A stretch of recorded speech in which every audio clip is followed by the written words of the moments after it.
आज के इस गहन विश्लेषण में हम ठीक ऐसे ही एक अद्भुत संगम पर चर्चा करने वाले हैं। एकदम सही। हमारे पास आज जो दस्तावेज, शोध और नोट्स का एक भारी भरकम स्टैक है, वो हमें सीधे भारत के पूर्वी तट पर ले जा रहा है। उड़ीसा राज्य में हाँ, उड़ीसा राज्य में बंगाल की खाड़ी के किनारे बसा एक ऐसा स्थान जिसे लोग धरती का वैकुंठ कहते हैं। जी हाँ, हम बात कर रहे हैं जगन्नाथपुरी की। और बंगाल की खाड़ी को वहाँ बहुत ही प्यार और असीम सम्मान से महोदधी भी पुकारा जाता है। महोदधी, हाँ, मतलब उसकी लहरों के पास बसा ये शहर सिर्फ एक आम तीर्थ नहीं है। हमारे नोट्स बताते हैं कि इसे श्री क्षेत्र, शंख क्षेत्र और पुरुषोत्तम क्षेत्र जैसे कई ऐतिहासिक नामों से भी जाना जाता है। और ये हिंदुओं के पवित्र चार धाम में से एक है। बिल्कुल। तो आज का हमारा मिशन यही है कि हम उन पन्नों को पलटें जो इस विशाल मंदिर की वास्तुकला, इसके अनसुलझे रहस्यों और इसके पीछे की गहरी आस्था का विश्लेषण करते हैं। हाँ, और ये विषय इसलिए भी इतना खास हो जाता है क्योंकि ये इस बात पर विचार करने के लिए मजबूर करता है कि आखिर कैसे 12वीं सदी में बना एक ढांचा आज भी शान से खड़ा है। जो पूरी तरह से पत्थरों से तराशा गया है। हाँ, और जो आज के इस आधुनिक विज्ञान और इंजीनियरिंग को खुलेआम चुनौती दे सकता है। ये सिर्फ ईंट पत्थर का निर्माण नहीं है, ये एक ऐसा चुंबक है जो सदियों से लाखों करोड़ों लोगों को एक ही सूत्र में बांधे हुए है। सही कहा आपने। जब इन दस्तावेजों का गहराई से अध्ययन किया जाता है, तो समझ आता है कि इस श्री क्षेत्र में भौतिक विज्ञान और आध्यात्मिकता के बीच की लकीर बहुत ही धुंधली हो जाती है। बहुत धुंधली, बिल्कुल। तो बिना किसी देरी के चलिए इसे समझते हैं। सबसे पहले बात करते हैं उस भव्य वास्तुकला की जो किसी को भी पहली नजर में अचंभित कर देती है। वास्तुकला सच में अद्भुत है। दस्तावेज बताते हैं कि इस मंदिर का निर्माण 12वीं शताब्दी में गंगा वंश के प्रतापी राजा अनंत वर्मन चोड़गंग देव ने करवाया था। और सुरक्षा और भव्यता का जो पैमाना उस समय तय किया गया था ना, वो आज के आर्किटेक्ट्स को भी हैरान कर देता है। बिल्कुल हैरान करता है। मतलब ये पूरा मंदिर परिसर एक 20 फीट ऊंची विशाल दीवार से घिरा हुआ है। इस प्राचीर को मेघनाथ पचेरी कहा जाता है। 20 फीट ऊंची पत्थर की दीवार की कल्पना करना ही अपने आप में एक रोमांचक अनुभव है। और जब हम पूर्व दिशा की ओर से मुख्य प्रवेश द्वार की तरफ बढ़ते हैं, तो सामने आता है सिंह द्वार, जिसके दोनों तरफ विशाल शेरों की मूर्तियां पहरा देती हुई प्रतीत होती हैं। हाँ, और उसी सिंह द्वार के ठीक सामने यहाँ एक बहुत ही दिलचस्प बात सामने आती है। उसी के ठीक सामने एक और अद्भुत संरचना खड़ी है। आप अरुण स्तंभ की बात कर रहे हैं? जी, अरुण स्तंभ वास्तुकला के नजरिए से ये एक मास्टरपीस है। ये एक 16 पक्षीय यानी 16 साइडेड पत्थर का स्तंभ है। ये सिर्फ एक सजावटी खंभा नहीं है, बल्कि ये सूर्य देव के सारथी अरुण का प्रतीक है। और इसे बनाने की तकनीक वाकई सोचने पर मजबूर करती है। वही तो। अगर हम इंजीनियरिंग के नजरिए से सोचें, तो एक गोल खंभा बनाना आसान है, एक चौकोर खंभा बनाना भी काफी आसान है, लेकिन एक ही विशाल पत्थर को बिना किसी लेजर कटिंग टूल या आधुनिक मशीन के बिल्कुल सटीक 16 बराबर हिस्सों में तराशना, वो भी 12वीं शताब्दी की तकनीक के साथ। हाँ, ये एक बहुत बड़ा अजूबा है। ये दिखाता है कि उस दौर के कारीगरों की गणित और ज्यामिति पर कितनी गहरी पकड़ थी। बिल्कुल सही कहा। लेकिन वास्तुकला के इस भव्यता के बीच यहाँ जो बात सबसे ज्यादा हैरान करती है, वो ये है कि इस मंदिर के गर्भगृह का रहस्य कुछ और ही है। गर्भगृह का रहस्य? हाँ, दुनिया भर के ज्यादातर प्राचीन मंदिरों में देखा जाता है कि मुख्य देवता या तो काले पत्थर से बने होते हैं या फिर अष्ट धातु जैसी किसी धातु से। ये तो है। लेकिन पुरी के इस मंदिर में ऐसा नहीं है। यहाँ की मूर्तियाँ पवित्र नीम की लकड़ी से बनी है, जिसे दारू कहा जाता है। इसीलिए इन्हें दारू ब्रह्मा भी पुकारा जाता है। दारू ब्रह्मा? जी, यहाँ 3 मुख्य देवता विराजमान हैं। भगवान जगन्नाथ, जो भगवान कृष्ण के ही रूप है, उनके बड़े भाई बलभद्र और उनकी बहन सुभद्रा। लकड़ी की मूर्तियों का होना अपने आप में एक बहुत ही अनोखी बात है। मतलब ज्यादातर तो पत्थर की मूर्तियां होती है। और इनके स्वरूप और इनके पीछे का इतिहास एक बहुत ही गहरा जनजातीय संबंध रखता है। मान्यताओं और हमारे पास मौजूद ऐतिहासिक दस्तावेजों के अनुसार मूल रूप से इन देवताओं की पूजा सबर नामक जनजाति द्वारा की जाती थी। सबर जनजाति? हाँ, जंगलों के बीच वे इन्हें नील माधव के रूप में पूजते थे। ये कोई साधारण ऐतिहासिक तथ्य नहीं है। अगर हम इसे गहराई से देखें, तो ये दिखाता है कि कैसे जगन्नाथ परंपरा ने समाज के हर वर्ग को एक साथ समाहित किया है। एक साथ जोड़ा है, बिल्कुल। जंगलों में रहने वाली जनजातियों से लेकर राजमहलों में रहने वाले राजाओं तक सबको एक ही छत के नीचे लाया गया। ये किसी एक विशेष वर्ग का मंदिर नहीं है, बल्कि ये एक ऐसा लोकतांत्रिक आध्यात्मिक केंद्र है जहाँ प्राचीन वैदिक और जनजातीय परंपराएं एक हो जाती हैं। ये सचमुच एक बहुत ही खूबसूरत समावेश है। और क्योंकि ये मूर्तियां लकड़ी की बनी हैं, तो विज्ञान का सीधा सा नियम है कि लकड़ी समय के साथ पुरानी भी होती है और उसका क्षरण भी होता है। बिल्कुल, लकड़ी तो खराब होगी ही। और यहीं से जन्म होता है एक ऐसे रहस्यमयी उत्सव का जिसके बारे में पढ़कर कोई भी दांतों तले उंगली दबा ले। इसे नवकलीवर कहा जाता है। नवकलेवर, जिसका सीधा सा अर्थ है देवताओं का पुनर्जन्म। हाँ, हर 12 से 19 साल के बीच एक समय ऐसा आता है जब पुरानी मूर्तियों का विसर्जन किया जाता है और नई मूर्तियां गढ़ी जाती हैं। लेकिन नई दारू या लकड़ी खोजने का तरीका किसी भी आम प्रक्रिया जैसा नहीं है। एकदम अलग है। लकड़ी का चुनाव सिर्फ स्वप्न और देवी देवताओं के गुप्त संकेतों के आधार पर होता है। और वे संकेत बहुत ही विशिष्ट होते हैं। जो नीम का पेड़ दालू ब्रह्म के लिए चुना जाता है, उसमें कई खासियतों का होना अनिवार्य है। जैसे उस पेड़ पर प्राकृतिक रूप से शंख और चक्र के निशान होने चाहिए। उस पेड़ की जड़ों के पास चींटियों की बाम्बी का होना जरूरी है और वहाँ सांपों का वास होना चाहिए। बाप रे, इतने सारे संकेत एक ही पेड़ में। इतना ही नहीं, वो पेड़ किसी शमशान या नदी के पास होना चाहिए और उस पर कोई पक्षी घोंसला ना बनाता हो।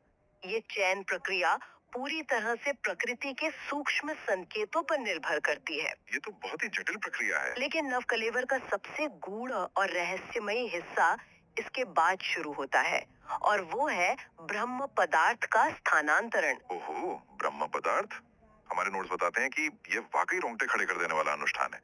जब नई मूर्तियां बनकर तैयार हो जाती हैं, तो पुरानी मूर्ति के भीतर से एक अत्यंत गुप्त वस्तु निकालकर उसे नई मूर्ति में स्थापित किया जाता है, जिसे ब्रह्म पदार्थ कहते हैं। जी, ये अनुष्ठान इतना गुप्त है कि जो गिने चुने पुजारी इसे करते हैं, उनकी आंखों पर मोटी पट्टी बंधी होती है और उनके हाथों में कपड़ा लिपटा होता है ताकि वो उसे महसूस भी न कर सके।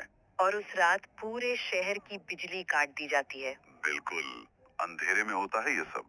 इस ब्रह्म पदार्थ को आज तक किसी ने नहीं देखा है। अगर हम इसे बड़े परिदृश्य से जोड़कर देखें, तो ये पूरी प्रक्रिया प्रदर्शन है।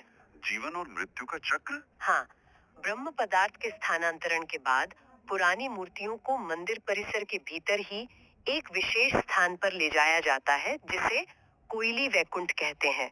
वहाँ उन्हें पूरे विधि विधान के साथ समाधि दी जाती है। समाधि दी जाती है जैसे इंसानों को दी जाती है? बिल्कुल वैसा ही, जैसे कि इंसान अपने पुराने शरीर को त्याग कर नया शरीर धारण करता है और पुराने नश्वर शरीर को मिट्टी में मिला दिया जाता है, ठीक वैसे ही ये देवता भी मृत्यु और पुनर्जन्म के चक्र से गुजरते हैं। ये एक बहुत ही गहरा संदेश है जो भगवान को भी प्रकृति के नियमों के अधीन दिखाता है। मृत्यु और पुनर्जन्म के इस गहरे दर्शन के बाद चलिए अब बात करते हैं जीवन के सबसे बुनियादी हिस्से की, यानी भोजन की। जगन्नाथ मंदिर वहाँ भी दुनिया को पीछे छोड़ देता है। जगन्नाथ मंदिर का रोज घर। जी, रोज घर। हमारे नोट्स बताते हैं कि ये दुनिया की सबसे बड़ी रसोई है। रोजाना यहाँ हजारों लोगों के लिए और त्योहारों के समय तो लाखों भक्तों के लिए खाना बनता है। और वो भी बिना प्याज लहसुन के। हाँ, रोजाना इतने हजारों लोगों का खाना बिना प्याज लहसुन के बनाना, और वो भी इतना स्वादिष्ट कि लोग उंगलियां चाटते रह जाएं। आज के जमाने के 5 स्टार शेफ्स को तो शायद यहाँ आकर इंटर्नशिप करनी चाहिए। के ऊपर एक। अब सामान्य समझ तो यही कहेगी कि सबसे नीचे वाले बर्तन का खाना जो आग के सबसे करीब है वो पहले पकना चाहिए, लेकिन यहाँ बिल्कुल उल्टा होता है। चमत्कारिक रूप से सबसे ऊपर रखे बर्तन का खाना सबसे पहले पकता है और फिर उसके नीचे वाले का, और इसी तरह ये क्रम नीचे की ओर चलता है। यही एक ऐसी घटना है जिसने कई शोधकर्ताओं का ध्यान खींचा है। अगर हम इसके पीछे के विज्ञान और थर्मोडायनामिक्स की परिकल्पनाओं को देखें, तो कुछ विशेषज्ञों का मानना है कि ये एक तरह के प्राचीन प्रेशर कुकर के सिद्धांत पर काम करता है। प्राचीन प्रेशर कुकर, ये दिलचस्प है। हाँ, मिट्टी के बर्तन भाप को बाहर नहीं जाने देते। जो भाप सबसे नीचे के बर्तन से ऊपर वाले बर्तन में जाके जमा हो जाती है। ऊपर के बर्तन में दबाव और भाप की गर्मी सबसे ज्यादा केंद्रित होती है, जिस वजह से सबसे ऊपर का खाना पहले पक जाता है। मतलब भाप एक तरह से ट्रैप हो जाती है ऊपर जाके। बिल्कुल। हालांकि आधुनिक विज्ञान इसे प्रेशर और स्टीम ट्रैप के जरिए समझाता है, लेकिन आस्था इसे माता लक्ष्मी की कृपा मानती है। दस्तावेजों में स्पष्ट उल्लेख है कि भोजन पकाने का ये संपूर्ण कार्य साक्षात महालक्ष्मी की देखरेख में होता है। और जो भोजन इस रोजगर में तैयार होता है उसे महाप्रसाद कहा जाता है। ये शुद्ध शाकाहारी 56 भोग होता है, जिसमें कई तरह के चावल, दाल, मीठी खीर, खाजा और अन्य स्थानीय मिठाइयाँ शामिल होती हैं। इस महाप्रसाद के साथ एक बहुत ही क्रांतिकारी सामाजिक पहलू भी जुड़ा है। मंदिर के अंदर ही एक खुला बाजार है जिसे आनंद बाजार कहा जाता है। आनंद बाजार, नाम ही कितना सुंदर है। उस बाजार की सबसे बड़ी खूबी उसका नाम ही है, आनंद। सदियों से जब समाज में जाति पाति और छुआछूत की जड़ें बहुत गहरी थीं, उस दौर में भी इस मंदिर ने एक बहुत ही आधुनिक विचार को अपनाया। समानता का विचार। आनंद बाजार में कोई भेदभाव नहीं है, चाहे कोई किसी भी जाति, वर्ग या समुदाय का हो। सब एक साथ एक ही जगह बैठ के भोजन ग्रहण करते हैं। यहाँ तक कि अगर कोई नीची जाति का व्यक्ति किसी ब्राह्मण को प्रसाद दे तो वो उसे सहर्ष स्वीकार करता है। ये उस समय के हिसाब से बहुत बड़ी बात थी। एक तरह से ये महाप्रसाद सिर्फ पेट भरने का जरिया नहीं है, बल्कि ये समाज के हर इंसान को बराबरी के दर्जे पर लाने का एक बहुत शक्तिशाली आध्यात्मिक उपकरण है। बराबरी का ये संदेश सिर्फ मंदिर के भीतर तक ही सीमित नहीं रहता। साल में एक बार ये देवता अपने उस गर्भगृह की सीमाओं को लांघ कर पहुंच जाते हैं। आप विश्व प्रसिद्ध रथ यात्रा की बात कर रहे हैं? जी हाँ, रथ यात्रा। दस्तावेजों में जो रथ यात्रा के आंकड़े हैं वो वाकई हैरान करते हैं। हर साल नए सिरे से नई लकड़ी से 3 विशाल रथों का निर्माण किया जाता है। हर साल नए रथ बनते हैं। बिल्कुल। भगवान जगन्नाथ का रथ, जिसे नंदी घोष कहा जाता है, लगभग 45 फीट ऊंचा होता है। इसमें 16 विशाल पहिए लगते हैं और सबसे बड़ी बात, इसे बनाने में किसी भी आधुनिक मशीन का इस्तेमाल नहीं होता। केवल पारंपरिक बढ़ई अपने हाथों से इसे तैयार करते हैं। सही कहा। बलभद्र जी का रथ ताल ध्वज कहलाता है, जिसमें 14 पहिए होते हैं, और बहन सुभद्रा के रथ का नाम है दर्प दलन, जो 12 पहियों पर चलता है। लाखों भक्त रस्सियों के सहारे इन विशाल रथों को खींचते हैं। ये यात्रा मुख्य मंदिर से शुरू होकर गुंडीचा मंदिर तक जाती है, जिसे भगवान की मौसी का घर माना जाता है। देवता वहाँ पूरे 7 दिनों तक विश्राम करते हैं। एक तरह का वेकेशन है ये देवताओं के लिए। हाँ, कह सकते हैं। लेकिन रथ यात्रा की शुरुआत में एक बहुत ही खास रस्म होती है, जिसे छेरा पहरा कहा जाता है। छेरा पहरा, ये क्या है? इस रस्म में उड़ीसा के गजपति महाराज, जो राजा हैं, वे स्वयं सोने की झाड़ू लेकर आते हैं और इन रथों के सामने का रास्ता बुहारते हैं, यानी सफाई करते हैं। तो इस सब का मतलब क्या है? एक राजा झाड़ू क्यों लगाता है? एक राजा का लाखों की भीड़ के सामने एक सफाई कर्मचारी की तरह काम करना, ये समाज को एक स्पष्ट और कड़ा संदेश देता है। ये बताता है कि भगवान जगन्नाथ के सामने राजा और प्रजा दोनों की हैसियत बिल्कुल एक समान है। बहुत ही गहरा संदेश है ये। सत्ता और अहंकार के लिए यहाँ कोई जगह नहीं है। यह एक ऐसी परंपरा है जो शासक को जमीन पर लाती है और आम इंसान को सम्मान देती है। ये सचमुच एक अद्भुत परंपरा है, और ये समर्पण सिर्फ रस्मों तक ही सीमित नहीं रहा है। अगर हम इतिहास के पन्नों को पलटें तो इस मंदिर ने बहुत बुरे वक्त भी देखे हैं और उनका डटकर सामना भी किया है। ये एक महत्वपूर्ण सवाल खड़ा करता है कि आखिर इतनी भव्यता और इतनी अपार धन संपदा होने के बावजूद इस मंदिर ने समय और विदेशी आक्रमणकारियों की मार को कैसे झेला। इतिहास गवाह है कि इस मंदिर पर कई बार क्रूर आक्रमण हुए हैं। उदाहरण के लिए 16वीं शताब्दी में काला पहाड़ नाम के क्रूर आक्रमणकारी ने मंदिर पर भीषण हमला किया था। उसका मकसद सिर्फ लूटना नहीं, बल्कि आस्था के इस केंद्र को नष्ट करना था। लेकिन वो ऐसा कर नहीं पाया है ना? क्योंकि उस समय पुजारियों और भक्तों का जो समर्पण था, वो आज भी प्रेरणा देता है। जब भी कोई ऐसा संकट आता, वे अपनी जान की परवाह किए बिना देवताओं की मूर्तियों को रातों रात गुप्त रूप से निकालकर चिल्का झील के एकांत द्वीपों और पहाड़ों में ले जाकर छिपा देते थे। वाह, अपनी जान जोखिम में डालकर। दशकों तक मूर्तियां मंदिर से दूर रहीं, लेकिन उन्होंने उन्हें नष्ट नहीं होने दिया। ये बहादुरी की एक बहुत बड़ी मिसाल है। हर आक्रमण के बाद भक्तों और स्थानीय राजाओं ने मिलकर मंदिर और मूर्तियों को फिर से स्थापित किया। ये सिर्फ ईंट पत्थर के एक ढांचे की कहानी नहीं है। ये भारतीय संस्कृति के लचीलेपन उसके कभी न हार मानने वाले जज्बे और एक अटूट विश्वास की जीत का जीता जागता प्रमाण है। और उसी महान विरासत को सहेजने के लिए आज के आधुनिक समय में भी बड़े कदम उठाए जा रहे हैं। श्री मंदिर परिक्रमा प्रोजेक्ट के तहत मंदिर के चारों ओर 75 मीटर का एक खुला कॉरिडोर बनाया गया है। हाँ, ये प्रोजेक्ट हाल ही में काफी चर्चा में रहा है। इसका उद्देश्य सिर्फ कतार प्रबंधन या भीड़ को नियंत्रित करना नहीं है। इसका मुख्य लक्ष्य ये सुनिश्चित करना है कि कोई भी भक्त जब मंदिर के पास आए तो उसे दूर से ही मंदिर की भव्यता और इसके शिखर पर लगे नील चक्र के बिल्कुल स्पष्ट और निर्बाध दर्शन हो सके, ताकि वो आध्यात्मिकता को महसूस कर सके। बिल्कुल। ये पुरी को एक विश्व स्तरीय हेरिटेज शहर बनाने की दिशा में एक बहुत बड़ा और जरूरी प्रयास है। और जब किसी की नजर उस नील चक्र पर पड़ती है ना, तो वो सीधा उन अनसुलझे रहस्यों के आमने सामने आ जाता है, जो विज्ञान की तमाम तरक्की के बावजूद आज भी एक पहेली बने हुए हैं। हमारे नोट्स का ये हिस्सा मुझे सबसे ज्यादा रोमांचक लगा है। रहस्य तो सच में बहुत गहरे हैं। चलिए एक एक करके इन रहस्यों की परतें खोलते हैं। सबसे पहला रहस्य है मंदिर के शिखर पर फहराता हुआ ध्वज, जिसे पतित पावन बाना कहते हैं। पतित पावन बाना।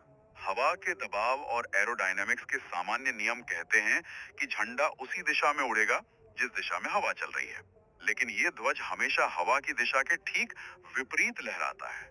ये एक ऐसा फिनोमेनन है जिसे देखकर बड़े बड़े वैज्ञानिक भी हैरान रह जाते हैं। इसका कोई वैज्ञानिक कारण है क्या? हालांकि कुछ मौसम विज्ञानियों का तर्क है कि समुद्र तट पर होने के कारण मंदिर के ऊपरी हिस्से में हवा की एक अनोखी क्रॉस करंट या माइक्रो क्लाइमेट बन जाता है।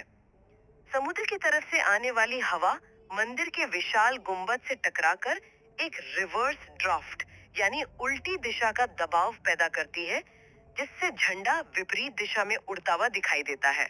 लेकिन ये सिर्फ एक थ्योरी है। हाँ, इसे आज तक पूरी तरह से साबित नहीं किया जा सका है। और उसी ध्वज के ठीक नीचे स्थापित है सुदर्शन चक्र, जिसे नील चक्र भी कहा जाता है। ये कोई छोटा मोटा चक्र नहीं है, बल्कि एक विशाल अष्ट धातु का चक्र है। और इसकी खासियत और भी अचंभित करने वाली है। बिल्कुल, कोई भी इंसान पूरी शहर के किसी भी कोने से, किसी भी दिशा से इस चक्र को देखे, ये हमेशा बिल्कुल सीधा, यानी अपनी ही तरफ देखता हुआ नजर आता है। इसके पीछे 12वीं सदी के आर्किटेक्ट्स की अद्भुत इंजीनियरिंग छिपी है। क्या इंजीनियरिंग? इसका त्रिकोणमितीय डिजाइन इतना सममित यानी सिमेट्रिकल है कि ये एक ऑप्टिकल इल्यूजन या दृष्टि भ्रम पैदा करता है। इसे ऐसे कोण पर तराशा और स्थापित किया गया है कि हर तरफ से इसकी चौड़ाई और गोलाई एक जैसी दिखती है। बिना किसी कंप्यूटर सिमुलेशन के ऐसा डिजाइन बनाना अपने आप में एक चमत्कार है। और एक और बात जो दिमाग को पूरी तरह चकरा देती है, वो है परछाई का रहस्य। इतनी विशाल संरचना, 200 फीट से भी ज्यादा ऊंचा मुख्य शिखर, लेकिन सूरज की रोशनी चाहे किसी भी कोण से पड़े, दिन के किसी भी समय मुख्य शिखर की परछाई जमीन पर दिखाई ही नहीं देती। ऐसा लगता है जैसे वास्तुकला ने प्रकाश के नियमों को भी अपने हिसाब से ढाल लिया हो। इसके पीछे भी वास्तुकला की एक बहुत ही जटिल तकनीक हो सकती है। मंदिर के मुख्य शिखर का आकार कुछ इस तरह से डिजाइन किया गया है कि सूरज की किरणें जब उस पर पड़ती हैं, तो उसकी परछाई मंदिर के ही बाकी हिस्सों या खुद उसकी अपनी संरचना पर गिरकर छिप जाती है। मतलब परछाई बनती है पर वो जमीन पर नहीं गिरती। एक तरह से ये इमारत अपनी परछाई को खुद ही सोख लेती है। ये एक ऐसा कैलकुलेशन है जिसे आज के आर्किटेक्ट भी आसानी से दोहरा नहीं सकते। इन सब के साथ एक और बहुत ही रहस्यमयी घटना का जिक्र हमारे नोट्स में बार बार आता है। सामान्यतः किसी भी ऊंचे निर्माण, गुंबद या टॉवर के ऊपर पक्षी बैठते हैं या विमान उड़ते हैं, लेकिन जगन्नाथ मंदिर में ऐसा नहीं होता। बिल्कुल नहीं। जगन्नाथ मंदिर के मुख्य गुंबद के ठीक ऊपर से आज तक कोई पक्षी उड़ता हुआ नहीं देखा गया है, और ना ही कोई हवाई जहाज इसके ऊपर से गुजरता है। इसके पीछे कई सिद्धांत दिए जाते हैं। कुछ शोधकर्ताओं का मानना है कि मंदिर के अष्ट धातु वाले नील चक्र और जमीन के बीच एक तरह का अदृश्य चुंबकीय क्षेत्र या मैग्नेटिक फील्ड मौजूद है, जो पक्षियों के नेविगेशन सिस्टम को बाधित करता है। इसलिए वे इस गुंबद के ऊपर जाने से बचते हैं। मैग्नेटिक फील्ड की वजह से? ऐसा माना जाता है।